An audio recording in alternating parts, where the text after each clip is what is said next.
matapos yung aking Pinoy Pool trick shot puzzle, ay sinunod ko naman na gawin ay ang Pinoy Pool challenge.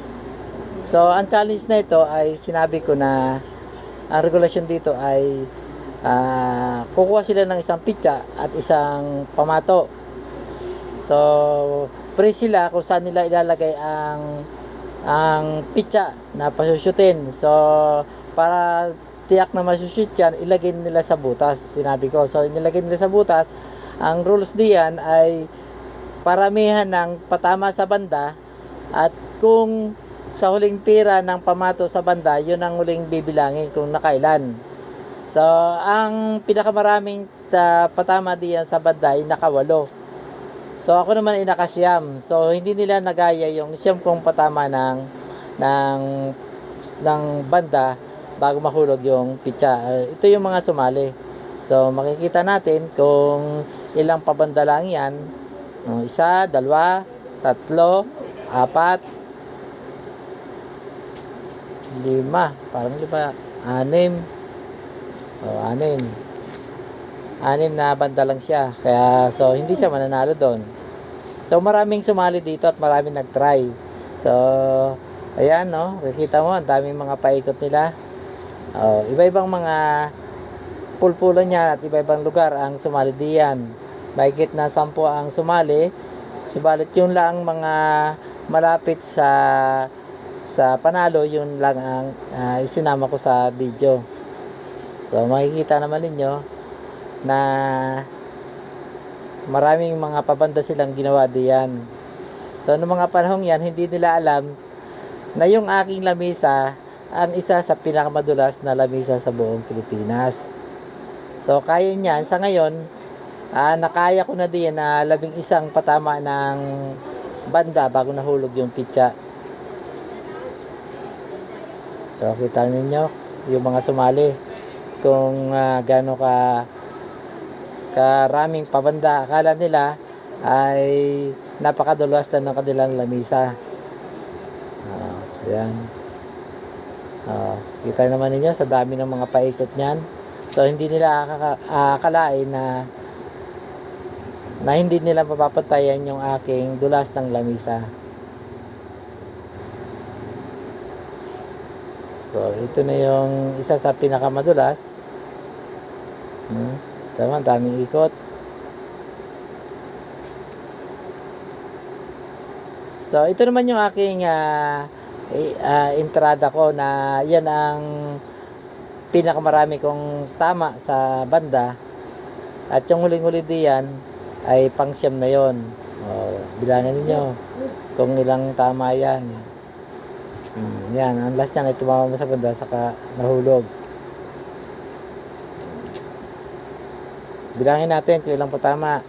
Isa, dalawa, tatlo, apat, lima, anim, 7, 8, siyam. Yung pa-10 ay hulog na, kaya hindi ko na binilang yon, hulog na. So ito yung mga sumali sa ating pool challenge diyan. Ito namang sumunod ay sabi ko, kayo na mag-set up ng pitsa. Paramihan ng hulog sa isang tira. Paramihan. So yung mga sumali diyan, ang pinakamarami 8 lang. So ang ginawa ko diyan, 12 ang aking ipinakita na hulog sa isang tira. Sabi ko 12 lang ang kaya ko. Yan, 12. Yon. So ang tagal ko naman bago na natuklasan kung paano gagawin yung 12 sa isang tira. Pero in actual, kaya ko magpahulog ng 15 sa isang tira. 15. Yung dalawa nga din, unti ka pa mahulog para maging 17. 18 pitsa ang aking ginamit doon. At ito naman yung isa ko pang challenge na pipinahin niya, gagayahin nila. Yan, pinapakita ko diyan na tapatan ang pamato at saka pitsa. Pipinahin. Ang makakagaya ng tirang yan, may premyo na 5,000. So, alam ko naman na walang makakagaya ng tirang yan. So, nung pumunta dito sa amin sina Muñoz at saka si Dodong Onyx, sabi ko, try kaya niyo yung pina ko. Sabi niya, wag na sir, maubos lang ang panahon namin diyan. Dadayon na lang kami ng pool. So, napakahirap ng tiradang yan. Isipin mo, tapatan, tapos pipinahin. So walang sumali. Wala nang sumali diyan sa aking mga challenge dahil alam nila na kapag ako nagpa-full challenge, napakahirap suntok sa buwan bago nila magaya o sira na ang banda nila bago nila magaya yan at maraming tira ang gagawin nila bago mahulog. So sa tricks na ito, inabot ako ng 3 oras diyan sa paggawa ng tricks na yan. Dahil sa 2 beses kong ginawa yan, baka sabi na tsamba, pagkatapos nun, isa pang tira ang ginawa ko para mapakitang na-shoot ko. Ito namang isa, challenge ko din ito na 10 kombinasyon niya, 10 pitsa na pinagsunod-sunod ko, tapos pahulogin na yung nasa dulo. Sinasabi ng iba na maliit daw ang butas sa kanila. Sabi ko, ilapit nyo na sa butas yung huling pitsa para siguradong hulog. Kailangan sunod-sunod ang pagtama ng pagtama sa una, pangalawa, pangatlo, and so forth hanggang sa pang-10 ay kombinasyon ang gagawin. So, wala ring sumali diyan sa challenge na yan. At ito naman ang challenge ko naman dito ay titirahin ng pitpit. Makatatlong pitpit lang sila diyan ay panalo na. Meron na silang premyo. Ang premyo ko diyan ay more or less nasa 2,000 yata yan, puro pitpit yan. Sabi ko 3 pitpit na gawin ninyo, panalo na kayo. May premyo na.